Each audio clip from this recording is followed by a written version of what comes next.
So, I want to welcome everybody that is watching this video, and I especially want to welcome Carolyn Jayne, who is with me today. She is a friend and a colleague of mine who is deep into human design and also deep into art. So, we're going to talk today about visual art journaling, because I've been watching you, Carolyn, for years and really admiring how you go deep into your own personal work through the visual exploration of your own journaling. And I thought it would be really cool for us to get together and to talk about your process, talk about why you journal or why you use this process for your own personal development and insight, and hopefully to give some people who are interested in this some insight into how you go about it and how they may be able to get started as well. I know you have an extensive background that is just amazing. So could you give us a little bit about that and fill people in on who you are and what you're about? Sure. Thank you so much, Sandy. And I'm really, really excited to be here. Confluence of events and synchronicities brought us together a few years ago. And it's just really great. So I just want to say thank you. And I'm really, really happy to be here and to be recognized, as we love to say, in the projector world of human design. So my journey has been very spiral. I have had a very spiral journey in my life when it comes to my expression of my artistry. I didn't start out thinking a long time ago, oh, I'm going to be an artist, or I'm going to use my art in a healing fashion. It was probably the furthest thing from my mind. I did always want to be a teacher, and I went to school to teach, but I always loved creating. I always loved art making, visual art. So making art has just been the joy in my life. It truly has. And I think because I always approached it from a real childlike aspect, in sort of a weird way, I think I was spared the criticism of going to like an art school. It's very ironic. I live about 10 miles away from RISD, the Rhode Island School of Design. That's right. Famous art schools certainly in New England, but across the country and internationally. But when I was younger, I guess maybe I'm not talented enough. I'm not, that whole I'm not good enough thing. And it never dawned on me to go to school for art. So I think that sort of protected me in a weird way, because I just created just to create. And usually in my life, looking back, so Chiron, for those of you who are astrology fans, and certainly in human design, Chiron in our chart is the wounded healer, and he returned to my chart just a few years ago. I am reaching that middle age of my life, and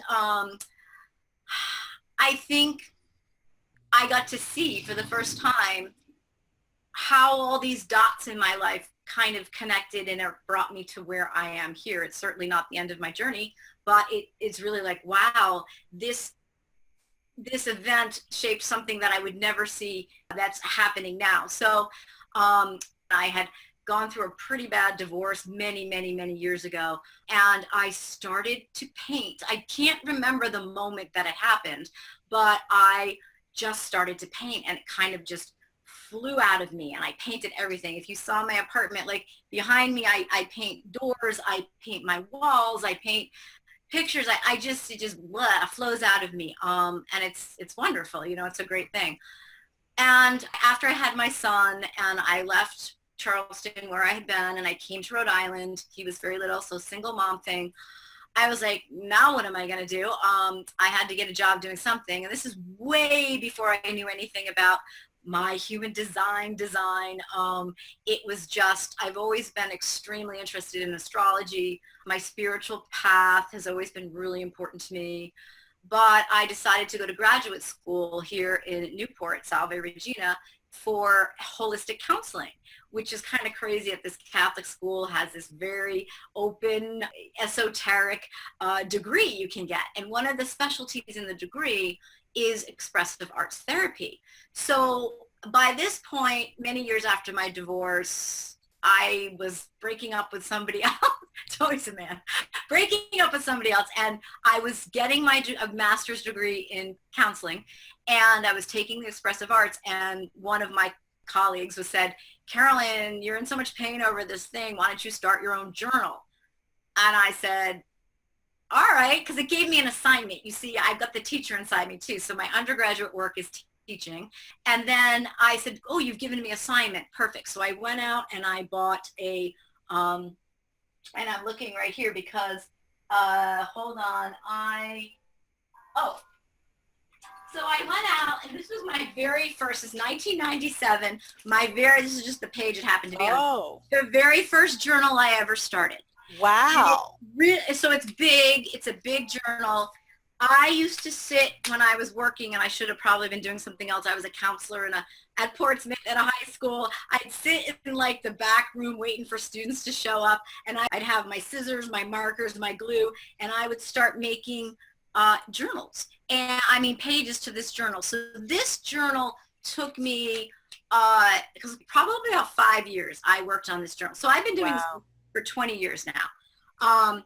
And I just found that it was a way for me to process my stuff. And it was like coming from a very Jungian counseling or psychology background, loving working with the archetypes, and creating a sacred space for my art, my artist inside, my spirit being to express herself was this. This was, you know, in Jungian terminology, we call this the tenemus, the sacred place. So the journal itself became a sacred spot for me. And it wasn't about how pretty the picture looked or what it meant. A lot of times, and even today, I don't know what it means all the time when I'm starting it. I just do it. Something will be an impulse for me to do, and then I'll do it. So yeah, so that's how I started. And then I just kept doing it. It wasn't something, I think you hear this about writers, any creative people, and I always say everybody's creative. You just have to find what that passion is, right? But it wasn't like a choice for me. It just sort of like, this is what I did. This is what I do, which always like bumps up against that thing like, well, why don't you sell it? Why don't you, you know? So yeah, what are you going to do with it? What are you going to do with it? Oh, that's what I'm doing, you know? So, and from a fun sort of human design perspective, which I found like years later, which is why I was like, wow, there's something really true to this human design thing. In my design side, my unconscious side, I'm a line 1. So I must go very deep. And I go so deep into things that I love, love, love, that often people are like, wow, like, you know, so I'm a person that can connect dots really well and make bridges and then translate for those who are interested in it. Obviously, there's a lot of people who can't even, who look at me or look at my art and are just like, nope, I don't want anything to do with that. Yeah, so that has been my journey through all different kinds of jobs, careers, whatever. The steady factor, the consistent in my life has been the journal and the creating the work of making the art. Yes. And that's truly how I understood human design. Like that's how I could understand it. When I got human design, when I got literally invited in, here, Carolyn, have you ever heard of this? I just remember being like, this is amazing. I need to learn everything I can about it. But it was so complicated to me at first. Do you know how it was so complicated, but I loved it. But I also said, there's no way I'm going to understand these gates unless I break it down and put it into a journal. So that is literally, so which would be, yeah, that's this one. And just by FYI, for all you people out there who think you have to get fancy, this is literally one of those college spiral notebooks from CVS, okay, like the drugstore. I just said, I'm going to make my own like pop-up book. So I literally took my chart. If you can see, this is my human design chart. I made a copy of it so that I could always look at it. Because I don't know about any of you out there, but those of us who are tactile, I'm very tactile with certain things. Obviously, I make art. All this computer stuff drives me actually batty. I love I love this between you and me. I like talking into the camera. I've got a little bit of a dramatic side to me, but me going into the abyss of virtual world, even all of like, you know, the human design stuff, all of Ra's stuff is pretty much all just on the computer. You know, there's some books out there, but a lot of human design isn't in a lot of books. And the stuff that is, I have it. I have all that stuff because I need to touch it. I need to highlight it. I need to draw pictures around it. That's how I remember things. I'm a visual learner. So Yes. that's important to know what kind of learner you are too, because that will really either frustrate you. Like I know the way I, you know, work, some people are like, oh God, there's no way I could do that. And that's cool. You got to know what excites you, what's going to help you learn something if you want to learn it. So for me, it was literally every day, you know, I'd go back, I'd look at my chart, and then I ended up like doing a page for each of my keys, each of my placements in my chart. And then that morphed into finding all my asteroid placements. Then that morphed into like, I pretty much have every single gene key. That's, you know, I love the gene keys, the Richard Rudd's Yeah. keys. So it all kind of just morphed together, but yet it was one step at a time. And then I go back also. I don't necessarily finish a journal before I move to the next one, because now each journal is dedicated to a different subject. Well, you know that it's interesting that you say that you have all of these different journals for different things, because I do that with writing journals. I have 6 or 7 different writing journals for different areas of focus, and I'm curious about your experience with the visual art journaling. What do you get from the visual art journaling that someone like me that writes in journals, does writing journaling, is missing? Okay, so I first want to say I used to write all the time, and I still do. The visual journal isn't just pictures, so that's got to be very clear. It's not just pictures, because Okay. you know, I open to this page, it's writing. Awesome. I see. often will quote things. I often will put my own thoughts on something. First of all, let's remember when we're drawing, so this is my expressive arts science point right here. When we're drawing, when we're making images, we're actually working from a different side of the brain than when we're writing.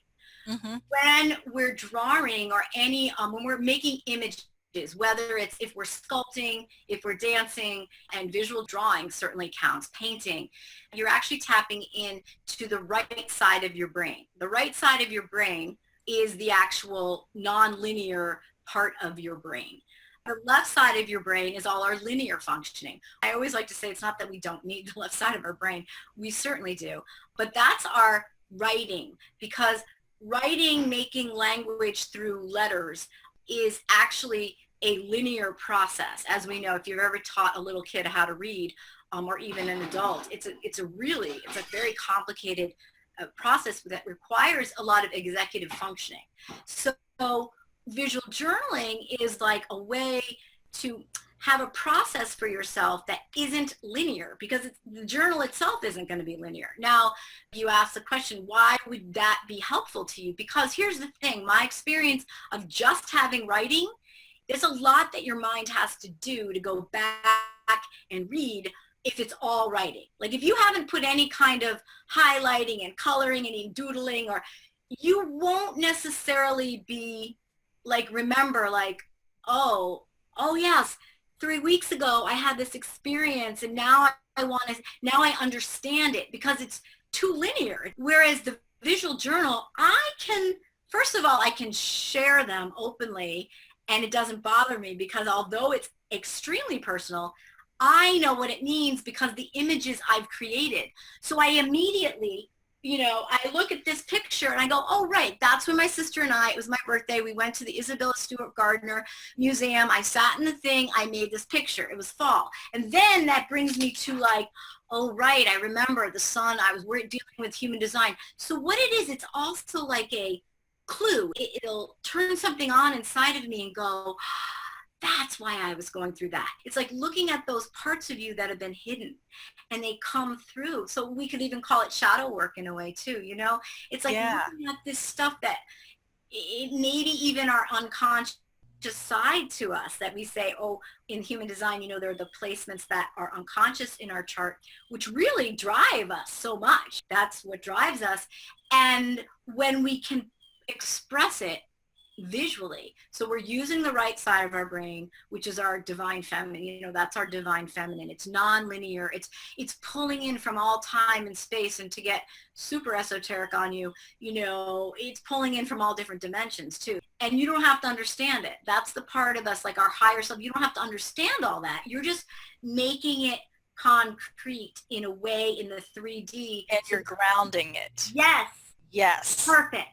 So that's really what this process of the visual art journaling is. It's like drawing out those aspects of you that are nonlinear, that are beyond the words, that are deep in the sacred places of you, and grounding them onto paper into your physical experience.